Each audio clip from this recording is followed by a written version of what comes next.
जब जब होई धर्म की हानि, बाढ़हि असुर अधम अभिमानी।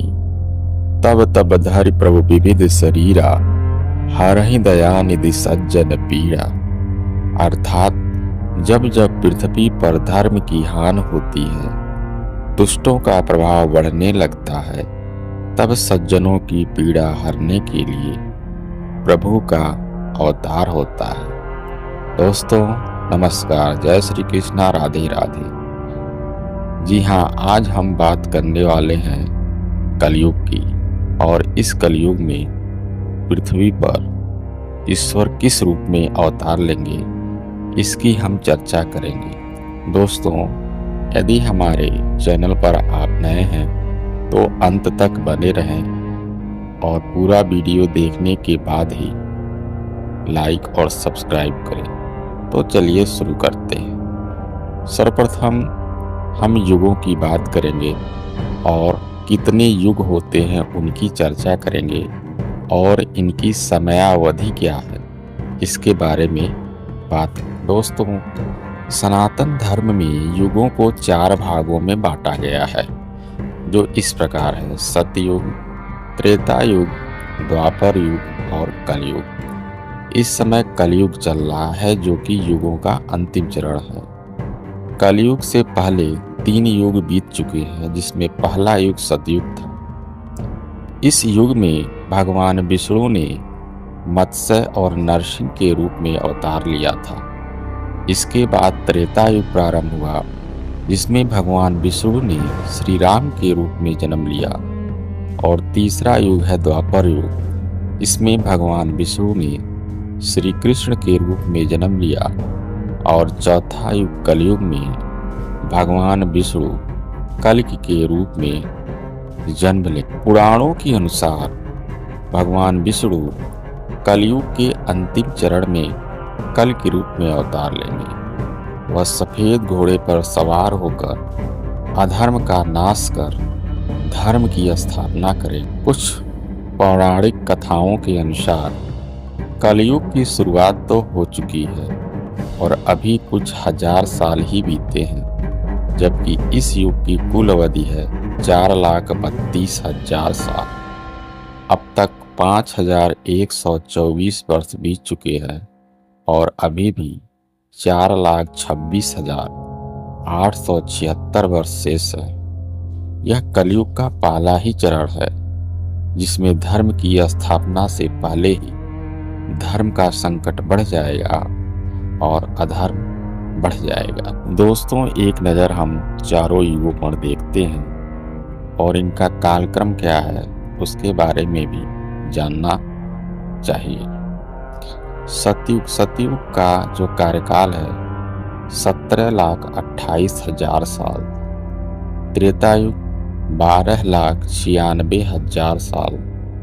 द्वापर युग 8,64,000 साल।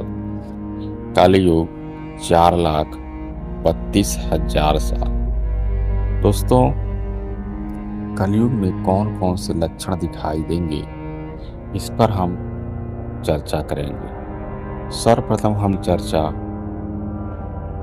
पुरुष के विषय में करेंगे कि कलयुग में पुरुष और महिलाओं में क्या परिवर्तन दिखाई देंगे।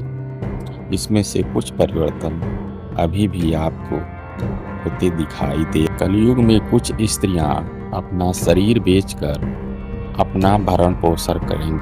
असमय में या दिन में पति पत्नी के द्वारा रति क्रिया करने के कारण संतानें गर्भ में ही नष्ट हो जाएंगी। समाज में गुप्त रूप से भी कुछ अविवाहित लोग गर्भपात करवाएंगे। समाज के कुछ पराई स्त्री का हरण करेंगे और उनके साथ रमण करेंगे। संसार के समस्त परिवारों में अशांति का वातावरण परिलक्षित होगा। इस कलयुग के अंत में पुरुष भी संतानों को जन्म देंगे। पुरुष सिर के ऊपरी हिस्से में बाल रखकर बाकी कान के ऊपर के हिस्से से बाल काट लेंगे। विवाह में बहुत ज़्यादा परिवर्तन हो जाएगा। समाज में व्यभिचार उत्पन्न हो जाएगा। मामी भांजे के साथ विवाह होगा, चाची भतीजे के बीच विवाह होगा, सास और जमाई के बीच अनैतिक संबंध बनेंगे, मामा अपनी भांजी के साथ ही विवाह करने लगेंगे।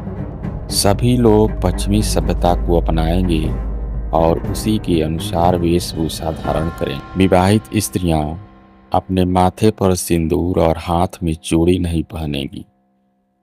कलयुग में कोई भी मनुष्य 100% आयु को भोग नहीं कर पाएगा।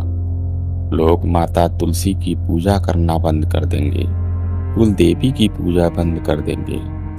समाज में मिथ्यावादियों की संख्या बहुत बढ़ जाए। कम उम्र के पुरुष अपने से बड़ी उम्र की स्त्री से विवाह करेंगे। ज्ञानी और सज्जन लोग भी गायत्री मंत्र साधना को छोड़कर जादू टोना आदि विद्या साधने लगेंगे। संसार से वेद मार्ग का विलोप हो जाएगा। स्त्रियां अपने केस खुले रखकर घूमेंगी। नवयुवतियां अर्धनग्न अवस्था में रहेंगी। कुछ स्त्रियां अपना शरीर बेचकर अपना भरण पोषण करेंगी। दोस्तों, अब देखते हैं प्रकृति में क्या परिवर्तन आएगा। असमय आम के पेड़ में फल फूल आने लगेंगे। इसी तरह नीम के पेड़ में भी असमय फूल और फल उगने लगेंगे। बांस के पेड़ में धान उगेंगे। खेतों में अनाज में कीड़े लग जाएंगे। कहीं अधिक तो कहीं कम वर्षा होगी, जिससे फसलों में भी कमी आ जाएगी। कई जगह दुर्भिक्ष और अकाल पड़ जाएगा। गौ माता की भी अकाल मृत्यु होगी। पृथ्वी पर बीमारियां ही बीमारियां फैल जाएगी। नदियों में असमय बाढ़ आ जाए करे। सूर्य की किरणें 10 गुना ज्यादा तेज होंगी। असमय दोपहर में ही कोहरा छाया रहेगा।